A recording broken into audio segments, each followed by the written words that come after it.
जो रिक्रूटमेंट है उसके 2 सोर्सेस थे, इंटरनल एंड एक्सटर्नल। इंटरनल में 2 पॉइंट्स थे, प्रमोशन एंड ट्रांसफर। अब आ जाते हैं एक्सटर्नल सोर्सेज। नेम ही एक्सटर्नल है, मींस आउटसाइड द ऑर्गेनाइजेशन। जब आप अपॉइंट करते हो पर्सन्स को तो उसे एक्सटर्नल रिक्रूटमेंट करते हैं। एक्सटर्नल रिक्रूटमेंट करने का ये फायदा है कि एक तो फ्रेश जो होते हैं या न्यू ब्लड के जो एम्प्लॉयज होते हैं, मतलब न्यू पर्सन, यंग पर्सन आपको मिल जाते हैं, ठीक है ना। इसके अलावा कॉम्पिटिटिव स्पिरिट बना रहता है। तो काफी हमने जो डी मेरिट्स इंटरनल के किए थे वही एक्सटर्नल के मेरिट्स की फॉर्म में आ जाते हैं। पर और साथ ही हम इसकी डिस्कशन करेंगे। फर्स्ट है डायरेक्ट रिक्रूटमेंट। डायरेक्ट रिक्रूटमेंट का पता ही आपको, नोटिस बोर्ड लगा दिया जाता है और डायरेक्टली जो है वहां से आप उनको चॉइस कर सकते हो। वो ऑफिस या गेट पे एक इंफॉर्मेशन लगा दी जाती है जिसमें जो जॉब सीकर होता है, जिसको जॉब की जरूरत होती है, वो एंटर करता रहता है और अपनी वैकेंसीज के लिए फिल करता है। सबसे इंपॉर्टेंट है, ये बहुत ही इनएक्सपेंसिव मेथड है, ठीक है ना। साथ ही हम कह सकते हैं ज्यादातर ये मेथड फैक्ट्रीज में यूज होता है जहां काफी सारे एम्प्लॉयज की जरूरत होती है, अनस्किल्ड एम्प्लॉयज की या सेमी स्किल्ड एम्प्लॉयज की, जहां नेसेसिटी होती है, कैजुअल वर्कर्स की जहां नेसेसिटी होती है, वहां ये मेथड फिट होता है। साथ ही मैंने हर मेथड के मेरिट्स और डीमेरिट्स करवाए थे, वो आपको हर मेथड का पता हो। इस मेथड का फायदा ये है कि यहाँ पर शॉर्ट नोटिस में आपको एम्प्लॉयज मिल जाते हैं और ये बहुत ही चीपेस्ट मेथड है। पर डिसएडवांटेज क्या है, यहाँ पर जो हायर पोस्ट के होते हैं वो आप अप्लाई नहीं कर सकते, जिसमें स्पेशलाइज्ड नॉलेज की जरूरत हो वहां ये मेथड नहीं चलता। और कई बार ये टाइम कंज्यूमिंग हो जाता है क्योंकि काफी लोग आ जाते हैं और हर एक का इंटरव्यू लेने में ये काफी कॉस्ट लग जाती है इसमें। Clear. First direct recruitment. Second आ जाएगा कैजुअल कॉलर्स। कैजुअल कॉलर्स में क्या होता है, ज्यादातर जो कंपनीज होती है वो अपना डाटाबेस जो है वो प्रिपेयर करके रखती है, मींस उनके पास ऑलरेडी काफी सारे जो है बायोडाटाज आए होते हैं, उन्हें डाटाबेस कहते हैं। तो उनके पास ऑलरेडी इंफॉर्मेशन अपने पास होती है, तो उसी में से वो चॉइस करके कुछ एम्प्लॉयज को बुला लेते हैं, तो उसे बोलते हैं एक तरह का कैजुअल कॉलर्स।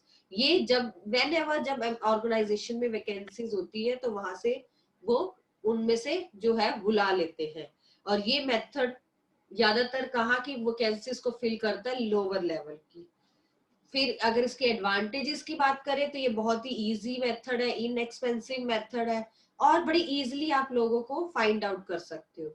पर अगर डिसएडवांटेज देखें तो ये सिर्फ लो लेवल के लिए ही सुटेबल है और कई बार कंज्यूमर की जो बायोडाटाज आए होते हैं वो अप टू डेट नहीं होते। हो सकता है 1 ईयर पहले आया हो और अब हो सकता है काफी चेंजेस आ गए उसके बायोडाटा में, उसने काफी कुछ और भी किया हो, तो कहीं ना कहीं ये अपडेट नहीं होते बायोडाटा जो हमारे पास होते हैं। थर्ड आ जाएगा एडवर्टीजमेंट। एडवर्टीजमेंट से सबको पता है ये वाइडर चॉइस है फिल करने की, चाहे न्यूज़पेपर, मैगजीन्स, प्रोफेशनल जर्नल, सब में दे दो एडवर्टीजमेंट, कहीं भी दे दो तो वेराइटी ऑफ लोग आपके पास आ जाएंगे। और जिस ये मेथड हायर पोजीशन को भी फिल करता है। तो सबसे इंपॉर्टेंट तो है इसकी वाइडर चॉइस होती है, क्योंकि एडवर्टीजमेंट देने से काफी जो है जो कैंडिडेट्स है वो आ जाते हैं, प्लस डिटेल इंफॉर्मेशन भी मिल जाती है। जब एडवर्टीजमेंट देते हो तो आप पूरी डिटेल दे देते हो, तो जो उसके लिए बेस्ट होता है वो खुद ही अप्लाई कर लेता है। पर इसका डिसएडवांटेज ये है, एक तो ये टाइम कंज्यूमिंग है, कब एड निकलेगी, कब वो पर्सन्स को रखा जाएगा, तो ये थोड़ा टाइम कंज्यूमिंग है, एक्सपेंसिव भी है क्योंकि एड्स के काफी पैसे लगते हैं अगर आप एड्स देते हो। प्लस ये कह सकते हैं कई बार कंफ्यूजिंग रहती है क्योंकि इतनी एप्लीकेशंस आ जाती है इनके थ्रू, अगर ऐड आप न्यूज़पेपर वगैरह में दे दो तो आपको कई बार संभालनी भी मुश्किल हो जाती है, कुछ ज्यादा ही एड्स आ जाती है और आप कंफ्यूज हो जाते हो किनको रखे और किनको नहीं रखे। नेक्स्ट आ जाता है एम्प्लॉयमेंट एक्सचेंज। एम्प्लॉयमेंट एक्सचेंज एक ऑर्गेनाइजेशन है जिसे गवर्नमेंट रन करती है, जहां पर कहीं भी अगर वेकेंट पोजीशन होती है आपके हिसाब की वो आपको बता देती है। तो ये जो एम्प्लॉयमेंट एक्सचेंज है ये पोटेंशियल और अवेलेबल कैंडिडेट्स के लिए है। यह रजिस्टर्ड ऑफिस है एक तरह का, जहां आप डिटेल अपनी जाके लिखवा सकते हैं ठीक है, और उससे जो भी उसके अकॉर्डिंग आपको जॉब मिलेगी तो वो आपको दोनों को मिलवा देंगे, किसको, एम्प्लॉयर को और जो कैंडिडेट है। ये मेथड बेस्ट है स्किल्ड और अनस्किल्ड लेबर के लिए, दोनों के लिए है।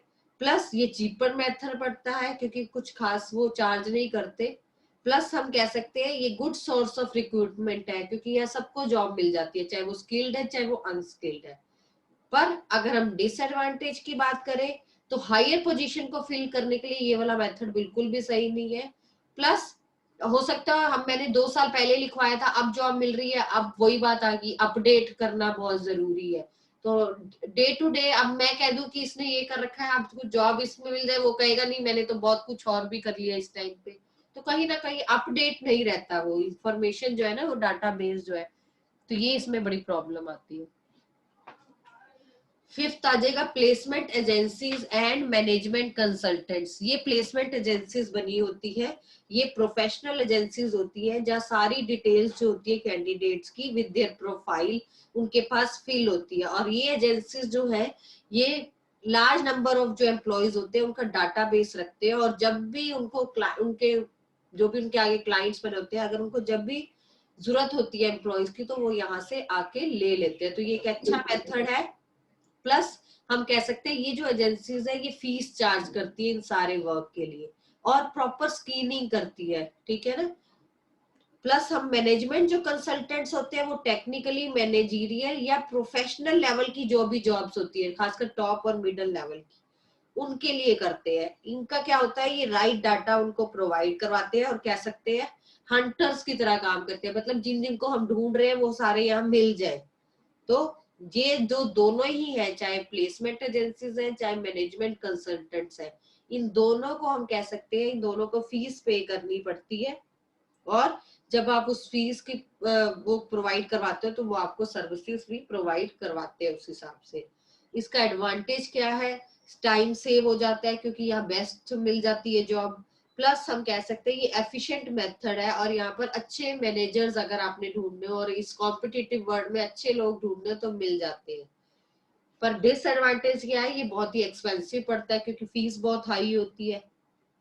और कई बार ये क्या करते हैं, पैसा कमाने के चक्कर में, फीस लेने के चक्कर में ये बैकग्राउंड नहीं चेक करते, ठीक है ना। तो बैकग्राउंड प्रॉपरली चेक नहीं करते तो कई बार पता नहीं होता, गलत एम्प्लॉयज भी लग जाता है ऑर्गेनाइजेशन में, या गलत जगह भी हमें भेज देते हैं, ठीक है ना। तो ये इसका थोड़ा डिसएडवांटेज है। क्लियर। Yes ma'am. सिक्स्थ आ जाएगा कैंपस रिक्रूटमेंट। नाम सुना हुआ है, कैंपस रिक्रूटमेंट मींस जो बिग ऑर्गेनाइजेशंस होती है वहां पर, जो बिग कॉलेजेस यूनिवर्सिटीज होती है वहां पर जो भी न्यूली क्वालिफाइड स्टूडेंट्स होते हैं, हम कह सकते हैं कोई भी, चाहे टेक्निकल उसमें हो, प्रोफेशनल्स में हो, मैनेजरियल में, उनको जॉब ऑफर होती है। यहाँ पर फ्रेश टैलेंट को देखा जाता है। तो कैंपस रिक्रूटमेंट का सबसे इम्पोर्टेंट फायदा है कि यहाँ जो है फ्रेश टैलेंट के लोग जो अभी अभी पढ़ के हटे हैं कह सकते हैं, उनको अपॉइंट किया जाता है। ये बहुत ही चीपर मेथड है, या फ्रेश टैलेंट मिल जाता है, और ये इजी होता है यहाँ पर क्योंकि अभी अभी वो पढ़े, आप उसको इजीली ट्रेन कर सकते हो ऐसे लोगों, क्योंकि उन्होंने अभी कुछ नहीं देखा, उनको अभी सिखाना है, तो आप जो सिखाओगे वो सीख जाते हैं। पर इसका डिसएडवांटेज यह है कि कई बार ये इनके पास एक्सपीरियंस तो होता नहीं, नए नए होते हैं, और आप इनको ऐसा वर्क दे देते हो जो आपका रिस्पॉन्सिबिलिटी वाला, तो मुश्किल आ जाती है। तो थोड़ा सा ये है कि वर्क एक्सपीरियंस ना होने के कारण ये कई बार ऑर्गेनाइजेशन में रिस्पॉन्सिबिलिटीज नहीं कर पाते, और कई बार आप इनको इतनी इतनी ट्रेनिंग देके समझाते हो जिससे आपकी कॉस्ट भी इंक्रीज हो जाती है, खर्चे आपके बढ़ जाते हैं बल्कि। तो कहीं ना कहीं इसके दो डिसएडवांटेज भी है। फिर आ जाएगा रिकमेंडेशन ऑफ एम्प्लॉयज। ये मेथड इजी सा है। यहाँ पर क्या है, जो कंपनीज में, ऑर्गेनाइजेशन में जो ऑलरेडी एम्प्लॉयज है वो रेकमेंड करते हैं, इंट्रोड्यूस करवाते हैं अपने फ्रेंड्स रिलेटिव्स को, ठीक है, कोई भी जॉब हो। ये मेथड बहुत चलता है, हर लेवल पे चलता है। प्लस इससे तो टाइम सेव हो जाता है, और ये बहुत ही चीपर मेथड पड़ता है। पर इसका डिसएडवांटेज ये क्या है, क्योंकि अपने फ्रेंड्स और रिलेटिव्स को लगाते हैं तो चॉइस जो है बड़ी लिमिटेड रह जाती है, और कह सकते हैं कई बार कंपनीज को कॉम्प्रोमाइज भी करना पड़ता है, क्योंकि वो उसका रिलेटिव है, अब उसको नाराज ना करने के चक्कर में टैलेंटेड लोग आपके पास आ नहीं पाते। तो कई बार रिकमेंडेशन जो ये एम्प्लॉयज देते हैं कंपनीज वाले, वो कॉम्प्रोमाइज के वे में भी चलाना पड़ता है। फिर आ जाता है लेबर कॉन्ट्रैक्टर्स। लेबर कॉन्ट्रैक्टर्स क्या होते हैं? ये लेबरर्स और कह सकते हैं जो ऑर्गेनाइजेशन होती है उनमें वर्क करते हैं, मिडल मैन का काम करते हैं। ये क्या करते हैं? ये कंपनीज के साथ डील करते हैं कि जो भी अनस्किल्ड और कैजुअल वर्कर्स चाहिए हम उनको दिलवाएंगे। मान लो आप लेबर चौक चले जाओ, वहां लेबर खड़ी होती है, तो आप जहाँ से वहां, अगर आपके और कोई ऑर्गेनाइजेशन है, आपको कोई वर्क करवाना है, तो आप वहां जाओगे, वहां उनके कॉन्ट्रैक्टर्स खड़े होते हैं, आप उनको बोलो हमें 50 मेंबर्स चाहिए, 50 लेबरर्स चाहिए, वो उसी समय अरेंज करवा देते हैं और आपके पास पहुंच जाते हैं जहां भी आप बोलते हो, जिस साइट पे भी आप बोलते हो। तो with in a short notice ये आपको कह सकते हैं लेबर पहुंचाते हैं। और इसका सबसे सुटेबल मेथड यही है कि अनस्किल्ड लेबर या कैजुअल वर्कर्स आपको with in a short time में मिल जाते हैं। और हम कह सकते हैं जो वर्क, इसका एक ये मेरिट है कि वर्कर्स जो होते हैं, जो लेबरर्स होती है, उन पे आपको सुपरवाइज करने की जरूरत नहीं होती। क्यों? क्योंकि आपने कॉन्ट्रैक्टर से डील की है, कॉन्ट्रैक्टर अपने आप सुपरवाइज करेगा। ठीक है, कॉन्ट्रैक्टर के साथ आपकी अंडरस्टैंडिंग हो जाएगी तो काम इजी हो जाएगा वर्कर्स में। पर इसका डिसएडवांटेज क्या है कि कई बार ये कॉन्ट्रैक्टर्स होते हैं, ये फिर अपनी मनमानी करते हैं, ये अपनी रूल्स एंड रेगुलेशंस को फॉलो करते हैं, इनडिसिप्लिन क्रिएट करते हैं। और हम कह सकते हैं कई बार ये बीच में छोड़ के चले जाते हैं कॉन्ट्रैक्ट, इनको कोई फर्क नहीं पड़ता, क्योंकि ये कंपनी के डिसीजंस मानते नहीं है, अपने हिसाब से काम करते हैं। तो कहीं ना कहीं हम कह सकते हैं ये बीच में भी वर्क छोड़ के चले जाते हैं, और कई बार इनके वर्कर्स भी छोड़ के चले जाते हैं। फिर आ जाएगा एडवर्टीजमेंट ऑन टेलीविजन।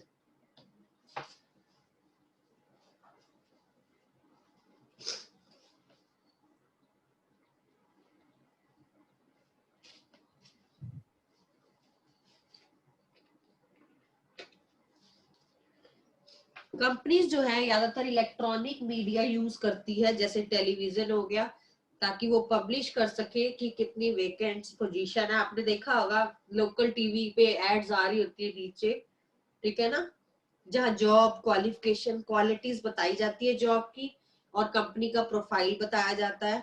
खासकर ये इसका फायदा ये है जब आपको वाइडर चॉइस करनी हो कैंडिडेट्स में। ठीक है, इसका एडवांटेज हम कह सकते हैं ये जो टेलीकास्ट है ये लार्ज नंबर ऑफ पीपल पे पहुंचेगा, तो आपके पास वाइडर चॉइस है। इसके अलावा कंपनी का नेम भी प्रमोट होता रहता है अगर टीवी पे ऐड आती है।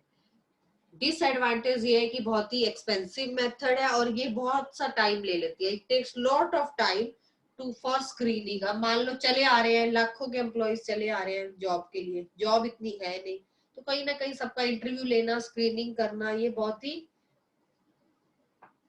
मुश्किल हो जाता है, टाइम बड़ा वेस्ट हो जाता है इसमें। फिर आ जाता है वेब पब्लिकेशन।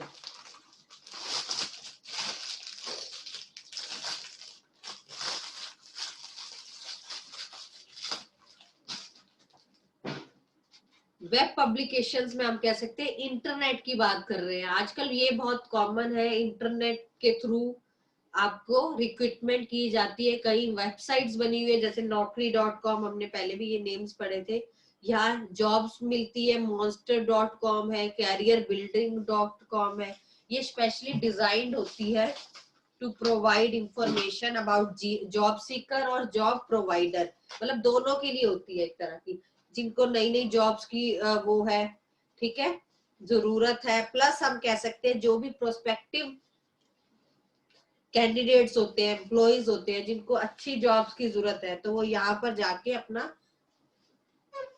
जो बायोडाटा है वो फिल कर सकते हैं, वेबसाइट्स पे जा सकते हैं। राइट पर्सन और राइट जॉब की जब हम बात करते हैं तो वो यहाँ मिल जाती है। ये मेथड सुटेबल है हर लेवल के लिए, चाहे टॉप, मिडिल, चाहे लोअर लेवल के लिए जॉब्स के लिए। प्लस आप कह सकते हो इसका एडवांटेज ये है कि यहाँ पर large number of prospective employees मिल जाएंगे, और ये लिंक करता है एक जॉब सीकर और ऑर्गेनाइजेशन में, मीन्स मुझे जॉब चाहिए और जो ऑर्गेनाइजेशन है उसमें लिंक भी बना के रखता है। पर इसका डिसएडवांटेज क्या है, वही है ये बहुत ही कॉस्टली मेथड पड़ता है। फिर वही है डाटा, जो ऐसी चीज होती है इनमें डाटा अपडेट नहीं रहता मोस्टली, तो डाटा एक तो अपडेटेड नहीं रहता, और कई बार ये अप्रोप्रिएट नहीं होती टॉप लेवल पोजीशंस के लिए फिल करने के लिए, तो इनका ये भी एक नुकसान है। क्लियर सारे एक्सटर्नल सोर्सेस?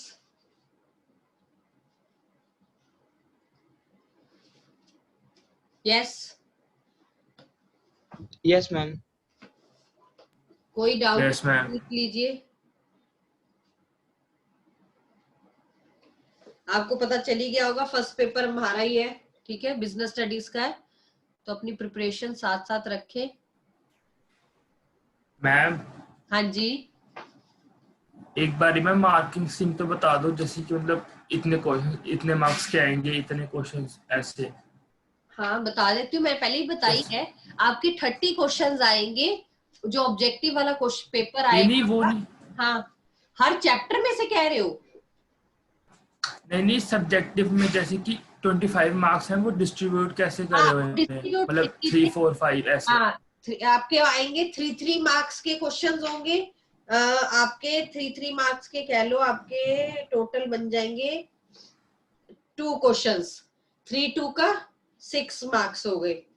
एक आएगा आपको 4 मार्क्स का क्वेश्चन, कितने हो गए 10, और 5 मार्क्स के आएंगे आपको 3 क्वेश्चंस, हो गए 15, तो 10 और 15 हो गए आपके 25 मार्क्स। मींस आपके पास टोटल 1 2 3 4 5 6 टोटल 6 क्वेश्चंस करने होंगे आपको, 2 3 मार्क्स के, एक 1 4 मार्क्स का, और 3 5 मार्क्स की। और इनमें ऑप्शंस भी होंगी आपके पास, 3 वाले में, 4 वाले में, 5 वाले में, ठीक है। Yes ma'am. Yes ma'am. तो इजी है, कोई वो नहीं है। अब आप देखो आपके टोटल 7 चैप्टर्स हैं, ऑब्वियस है चैप्टर से क्वेश्चन नहीं, आप लिखवाओगे या पीडीएफ में सेंड करोगे? पीडीएफ में सेंड करेंगे बेटा, ये सितंबर टेस्ट है। मैम फिर हम, मैम ने उसमें लिखा हुआ है कि वीडियो भी ऑन करनी है और पीडीएफ भी, मतलब कैसे होएगा ये दोनों? अरे आप जब हम आपको भेज देंगे पीडीएफ, तो आप लैपटॉप वगैरह है नहीं सबके पास? नहीं मैम, किसी पे नहीं है। सब पे होगा मोबाइल फोन से मैम। कंप्यूटर। मोबाइल मैम क्या फोन से। करोगे आप, मैम 1 मिनट, आप क्या करोगे पीडीएफ भेज के उसके बाद? देखो ना, जो टाइम पीरियड है, जैसे जब भी मान लो एग्जांपल 11 o'clock आपका पेपर शुरू हो रहा है, तो हम 5 मिनट्स पहले आपको वो क्वेश्चन पेपर भेज देंगे। ठीक है मैम, 10:55 पे भेज दिया आपने। फॉर्म में होगा ना, वो आपके फोन्स में पहुंच ठीक है। जाएगा आपको, ठीक है। और पहुंच जाएगा। आप अपना जो हाँ भी जी। शीट्स पे आपने A4 की शीट्स जो भी आपको बताई है, शीट्स पे आप क्वेश्चन पेपर, जैसे क्वेश्चन पेपर मिलेगा आप क्वेश्चन करना शुरू कर देना बस। और अगर आपको लगता है मोबाइल ठीक है मैम। आपके हाथ में, तो मोबाइल में कैमरा ऑन कर देना और ऐसे फिट कर देना, हमें आपकी शक्ल दिखती रहेगी। तो कैमरा ऑन, जब आप कैमरा ऑन करके मैम पीछे क्वेश्चन देखने जाएंगे ना व्हाट्सएप में, तो वीडियो पॉज हो जाएगी। Yes ma'am. मैम वो वहीं पे स्टॉप हो जाती है मैम, कई बार तो क्विट भी हो जाता है अपने आप ही। नहीं, ऐसे होना तो नहीं चाहिए, बाकी देखते हैं। आपके पास किसी के पास घर में लैपटॉप और कंप्यूटर्स नहीं है, डेस्कटॉप वाले कुछ भी नहीं है? मैम नहीं मैम। कब तक तो तुमने खरीद लेने थे, इतना टाइम हो गया, जब पता है ऑनलाइन ही स्टडीज होनी है आप लोगों की, तो अभी तक मैम 70 हजार के लैपटॉप पड़े हैं। नहीं नहीं, आप किसी से पुराना परचेज कर लेते हैं। मैंने भी लिया है किसी से, एक पुराना लिया है, एक न्यू था हमारे पास, एक पुराना लिया, अब लिया नहीं ही मेरा तो है। ऐसे तो पड़ा है मैम, वैसे मैम मेरा ना थोड़ा खराब हुआ पड़ा है, वैसे तो मैम मेरे पास पड़ा है। यस मैम, मेरा डेस्कटॉप खराब है मैम। तो मैंने भी ठीक ही करवाया, वही तो कह रही हूँ, पुराना लेके उस पर काफी कुछ चेंजेस करवाने पड़े, ठीक करवाना पड़ा। एक बार तो करवाना ही पड़ता है, आपको पता है। अब ये एग्जाम चलने मैम फायदा ही नहीं है। अभी तो आपके पास एक वीक है, आप उसको करो। बाकी कैमरा ऑन करके आप साथ साथ वो करते रहना, पेपर देते रहना, हो जाएगा। हमें थोड़ी बहुत आपकी मैम जैसे आप कह रहे हो ना मैम, हाँ, वो नहीं हो पाएगा मैम, बिग कैमरा ऑन करके जब आप, और आप खुद ही देख लेना, ऑटोमेटिकली वीडियो पॉज हो जाएगी। हो जाता है, हो जाता है। दिए पहले भी पेपर्स ना बच्चों ने ऐसे, 6 7 के लिए है टीचर्स ने पेपर। चलो मैम ट्राई कर लेंगे, अगर ऐसे होता तो मैम फिर सही है। अभी तो वो निरुपमा मैम ने आपका शायद रखा है ना एक आधी क्लास की, उसमें वो एक बार चेक हो जाएगा सबका। आज ही रखी है मैम। आज ही रखिए Yes, ma'am. बस, फिर आज एक बार चेक कर लो, क्या देखते हैं क्या बनता है, जो प्रॉब्लम्स आएंगी कर लें, कोई चेक करनी। हाँ। चलिए हमारे यहाँ पर रिक्रूटमेंट का टॉपिक फिनिश हो गया। अब आ जाते हैं इसके मेरिट्स और डीमेरिट्स पे। ये टॉपिक फिनिश हो जाएगा तो मैं इसके साथ की आपकी केस स्टडी भी आपको साथ साथ डिस्कस करूंगी। फटाफट से मेरिट्स बता देती हूँ। एक्सटर्नल के क्या मेरिट्स है, जो हमने मेरिट्स और डीमेरिट्स इंटरनल के किए थे उन्हीं के ऑपोजिट्स है। एक्सटर्नल में ये है कि क्वालिफाइड पर्सनल मिल जाता है, क्योंकि एक्सटर्नल सोर्सेस है तो अच्छे लोग अप्लाई करते हैं और जॉब्स की वेकेंट जो भी है फिल हो जाती है। फिर वाइडर चॉइस तो है ही है, हम हर बार बोलते आ रहे हैं, चॉइस आपको बहुत अच्छी मिल जाती है, लार्ज नंबर ऑफ पीपल जो है अप्लाई करते हैं जॉब्स के लिए, तो यहाँ आपको चॉइस बहुत अच्छी मिल जाती है। फिर फ्रेश टैलेंट मिलता है, इंटरनल में वो नहीं मिलता, क्योंकि वही एम्प्लॉइज आप बार बार प्रमोट कर रहे हो, ट्रांसफर कर रहे हो, यहाँ फ्रेश टैलेंट मिलता है।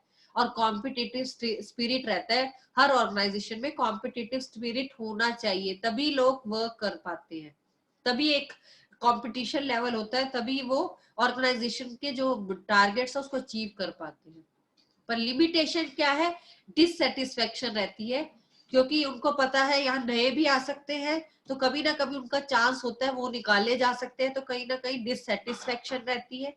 लेंथी प्रोसेस तो है ही है, नो डाउट, चाहे एडवर्टीजमेंट से करो, चाहे मैनेजमेंट कंसल्टेंट से करो, चाहे कैंपस रिक्रूटमेंट करो, तो लेंथी प्रोसेस तो ये है ही है। प्लस कॉस्टली तो पड़ता ही है, क्योंकि इन सब काम करने के लिए पैसा खर्च होता है, लॉट ऑफ मनी जो है वो स्पेंड करना पड़ता है, तो इसलिए ये मेथड। अब आ जाता है सिलेक्शन पे। सिलेक्शन होता है आइडेंटिफाई करना, चूज करना बेस्ट पर्सन। अब आपने रिक्रूटमेंट में इतने इतने लोग आ गए, उनमें सेलेक्ट करना है, तो सिलेक्शन वही है, वेरी वेरी इंपॉर्टेंट है इसकी डेफिनेशन, क्योंकि ये टॉपिक काफी आता है और ये मेथड आता है, तो इसलिए इसकी डेफिनेशन इसको अच्छी तरह करके जानिए सिलेक्शन की। नेक्स्ट आ जाता है इसका प्रोसेस, सिलेक्शन प्रोसेस। प्रोसेस कई बार हमने टेस्ट भी ले लिया है, फटाफट से इसलिए करेंगे। प्रोसेस में सबसे पहला है प्रिलिमिनरी स्क्रीनिंग करना, एक बार देख लेना कि फॉर्म्स जो आए हैं उसमें कौन कौन ठीक है, कौन कौन से ठीक नहीं है, मतलब एलिमिनेट कर देना अगर जो अनफिट लगते हैं या अनक्वालिफाइड लगते हैं। फिर सिलेक्शन टेस्ट होता है, सिलेक्शन टेस्ट बहुत ही जरूरी है, आज की डेट में टेस्ट होता है जिससे आपकी इंटेलिजेंस से लेके पर्सनैलिटी तक चेक हो जाती है। तो अब आ जाते हैं इंटेलिजेंट चेक पे, इंटेलिजेंट टेस्ट पे। इंटेलिजेंट टेस्ट नाम ही है, आपकी इंटेलिजेंस लेवल को ये चेक करता है। कैसे चेक करेगा, ये इंडिकेट कराएगा कैसे आप जल्दी डिसीजंस लेते हैं, कैसे आप जजमेंट्स देते हैं, कैसे आप जल्दी किसी चीज को लर्न कर लेते हैं, तो वो इंटेलिजेंट टेस्ट से आपको पता चल जाएगा। फिर आ जाएगा एप्टीट्यूड टेस्ट। एप्टीट्यूड टेस्ट होता है न्यू स्किल्स को सीखना, तो कितनी जल्दी एक एम्प्लॉय जो है, एक कैंडिडेट जो है नए नए स्किल्स को सीखना पसंद करता है। एक होता है ना जो कर रहे हैं बस उसी में खुश रहते हैं, एक होता है नई नई चीजें सीखने वाले, तो वो एप्टीट्यूड टेस्ट से आपका पता चल जाता है। फिर आ जाता है पर्सनैलिटी टेस्ट। ओवरऑल जब पर्सनैलिटी की आप बात करते हो कि कैसे उसके इमोशंस है, रिएक्शंस है, उसको कोई बात बताओ तो वो कैसे रिएक्ट करेगा, किस मैच्योरिटी लेवल से वो उस बात को रिएक्ट करेगा, ओवरऑल पर्सनैलिटी को पर्सनैलिटी टेस्ट में देखा जाता है। ट्रेड टेस्ट आ जाता है, उसकी स्किल्स को मेजर करते हैं, उसकी नॉलेज कितनी है उस पर्टिकुलर चीज के लिए, मींस अगर प्रॉपर किसी काम के लिए आए तो उसको टेक्निकल नॉलेज है, उसको कैसे आप कोई भी काम दोगे अपने, मान लो जैसे पढ़ाने का ही है या टीचर है तो उसको पढ़ा के ही देखोगे, तो ट्रेड टेस्ट में आप वो चेक कर पाओगे उसकी नॉलेज को।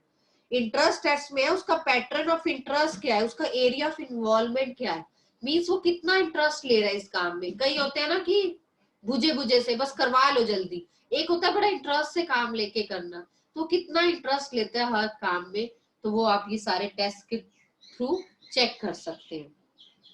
जब आप टेस्ट ले लोगे तो उसका इंटरव्यू होगा, इंटरव्यू के लिए 2 पर्सन बैठेंगे जहाँ डायरेक्ट कांटेक्ट होगा इंटरव्यू और इंटरव्यूअर में, तो वहां इन डेप्थ कन्वर्सेशन होगी जहां पर उसके बारे में पूछा जाएगा, उसकी इंफॉर्मेशन ली जाएगी, उससे पूछा जाएगा पिछली जॉब क्यों छोड़ी, ठीक है, कुछ इन डेप्थ उसकी स्टडी की जाएगी। फिर आ जाएगा रेफरेंस एंड बैकग्राउंड। जब आपको उनका इंटरव्यू क्लियर लगेगा तो आप उनका नेम पूछेंगे, उनका एड्रेस पूछेंगे, टेलीफोन पूछेंगे, प्लस रेफरेंसेस पूछेंगे, ये इसलिए होता है ताकि आप वेरीफाई कर सको कि ये सही भी है पर्सन या नहीं है, ठीक है ना।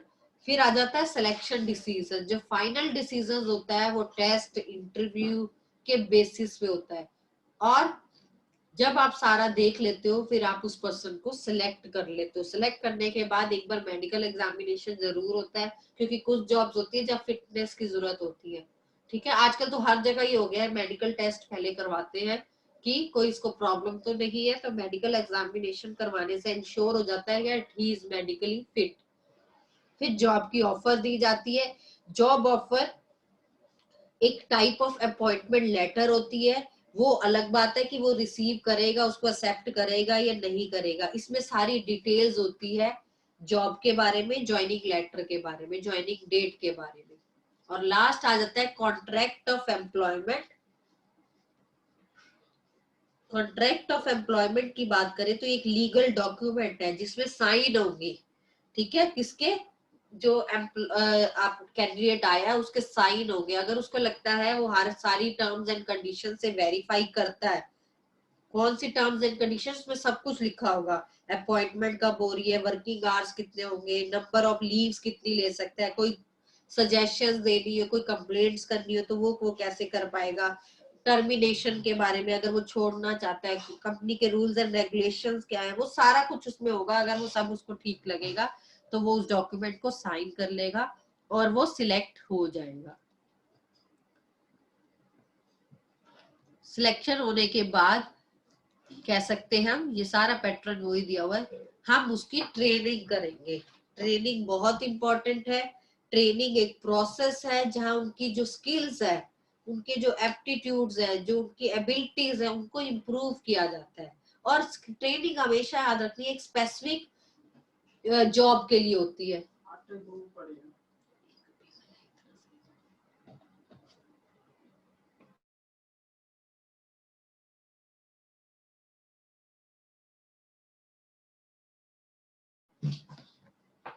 तो ट्रेनिंग देना बहुत जरूरी है, पर ट्रेनिंग हमेशा ध्यान रखना एक स्पेसिफिक जॉब के लिए दी जाती है। ये सिर्फ इम्प्रूव करता है उसकी करंट पोजीशन को, करंट जो परफॉर्मेंस है एम्प्लॉइज को, वो उसको इम्प्रूव करने के लिए हमेशा ट्रेनिंग दी जाती है। तो ट्रेनिंग के बारे में पता हो और इसका डिफरेंस जरूर अच्छी तरह कर लेना। पता नहीं हमने पहले किया था ट्रेनिंग का, बुक्स में गिवन है और ये आना है इस बार ट्रेनिंग, और उसका आ रहा है काफी कि ट्रेनिंग और डेवलपमेंट में डिफरेंस अच्छी तरह करके जाना है। कि ट्रेनिंग की अगर हम बात कर रहे थे तो ट्रेनिंग क्या है, एक प्रोसेस है जहाँ जो एप्टीट्यूड्स है उनको इम्प्रूव किया जाता है, जो एबिलिटीज है उनको इम्प्रूव किया जाता है एक पर्टिकुलर जॉब के लिए। हो सकता है अलग जॉब करोगे तो अलग से ट्रेनिंग लेनी पड़ेगी। तो ये कहीं ना कहीं फ्यूचर और करंट परफॉर्मेंस को इम्प्रूव करता है और इनकी एबिलिटीज को इम्प्रूव करता है थ्रू लर्निंग, और उनके एम्प्लॉयज के जो स्किल्स है, नॉलेज है, उसको भी इम्प्रूव करता है। अब आ जाता है कि ट्रेनिंग का क्या बेनिफिट है। अगर आप एक ऑर्गेनाइजेशन से देखो और एक एज अ कैंडिडेट देखो, तो एम्प्लॉय देखो, ऑर्गेनाइजेशन के लिए तो बहुत ही अच्छा है क्योंकि एक सिस्टमेटिक लर्निंग मिल जाती है उनको, इससे जो उनकी प्रोडक्टिविटी है वो इम्प्रूव हो जाती है। फ्यूचर के जो मैनेजर्स डेवलप करने हैं वो मिल जाते हैं उनको इन केस ऑफ इमरजेंसी हो। हायर प्रॉफिट्स हो जाते हैं इनको। हायर प्रॉफिट्स कैसे होंगे, जब उनकी परफॉर्मेंस अच्छी होगी, उनकी क्वांटिटी, उनका टाइप ऑफ वर्क अच्छा होगा, तो कहीं ना कहीं हायर प्रॉफिट्स और ग्रोथ होगी। और जब अच्छी ग्रोथ और प्रॉफिट्स होंगे तो ऑब्वियस है वेस्टेज कम होगी, एक्सीडेंट्स कम होंगे ट्रेनिंग करवाने से। और कहीं ना कहीं जब ये सब ठीक चल रहा होता है तो आप देखना ऑर्गेनाइजेशन में एब्सेंटिज्म नहीं होता, कोई एब्सेंट नहीं होता, कोई जॉब छोड़ के नहीं जाता। और कहीं ना कहीं ट्रेनिंग जो चेंजिंग एनवायरनमेंट है उसके लिए भी बहुत बेटर है।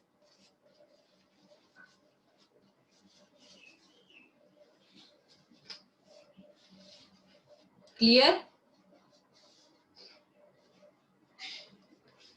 नेक्स्ट आ जाता है एम्प्लॉइज के लिए क्या बेनिफिट है ट्रेनिंग। एम्प्लॉइज की बात करें तो ग्रोथ अपॉर्चुनिटीज रहती है उनकी, इनकम इंक्रीज होने के चांसेस बहुत रहते हैं, क्योंकि वो ज्यादा इनकम अर्न कर सकते हैं एक चीज को सीख के, उनकी एफिशिएंसी इंक्रीज होती है, उनका मोरल बढ़ता है, उनकी जॉब सेटिस्फेक्शन हो जाती है। जॉब सेटिस्फेक्शन कब होगी? जब उसको मोटिवेट मिलेगा, उसको पता है फाइनेंशियली मैं इस काम में अच्छा हो गया हूँ, फाइनेंशियली मुझे अच्छा पे हो रहा है, तो कहीं ना कहीं सेटिस्फेक्शन होने लग जाती है जॉब से। और कहीं ना कहीं ट्रेनिंग देने से वो एनवायरमेंटल फ्रेंडली हो जाता है, कहीं ना कहीं उनको लगता है कि मैं किसी झिझक के बिना, किसी रुकावट के अपनी ड्यूटीज को इजीली परफॉर्म कर सकता हूँ।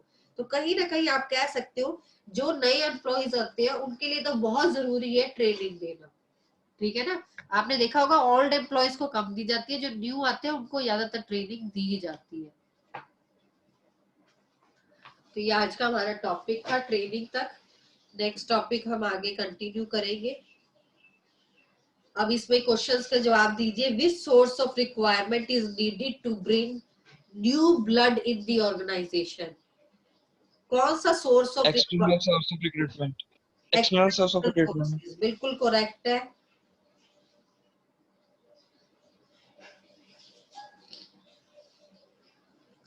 इसी में आता है there is no need for studying the staffing as a separate function of management. Do you agree?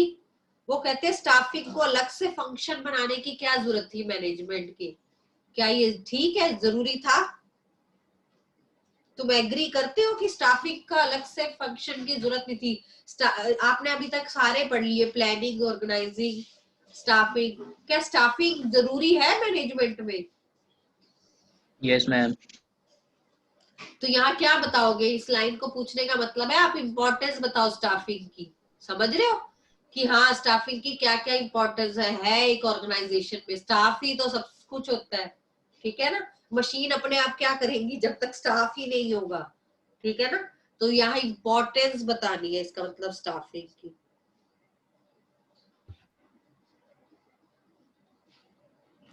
ये देखो एक न्यूली अपॉइंटेड मैनेजर है, उसको लगता है कि ट्रेनिंग की कोई जरूरत नहीं है। Do you agree with this statement? एक नया नया एम्प्लॉय नो मैम। वो कहता है ट्रेनिंग की क्या जरूरत है। तो अब यहाँ क्या बताएंगे? ट्रेनिंग की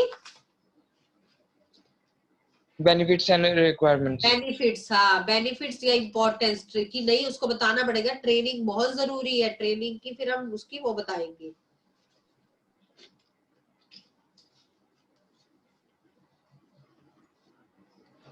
company gets application on and off even without declaring any vacancy. कोई वैकेंसी नहीं। Casual callers.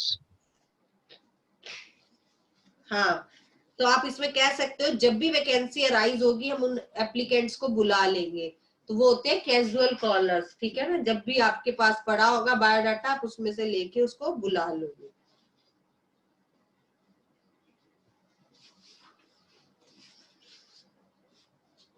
मैम एग्जाम में मैम केस स्टडीज के फॉर्म में दोगे क्वेश्चंस को कि प्रॉपर थ्योरी राइटिंग में?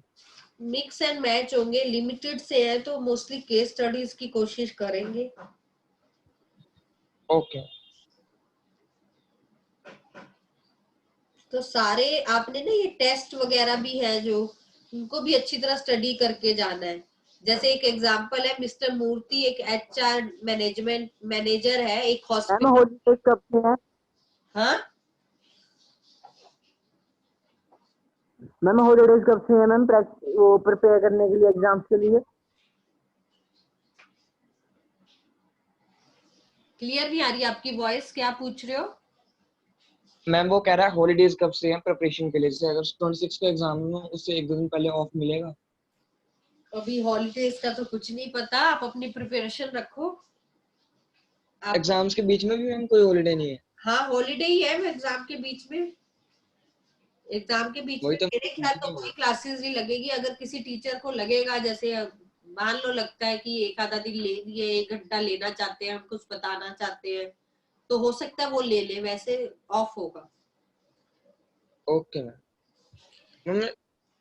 बिजनेस के एग्जाम से पहले नहीं मिलेगी हमें?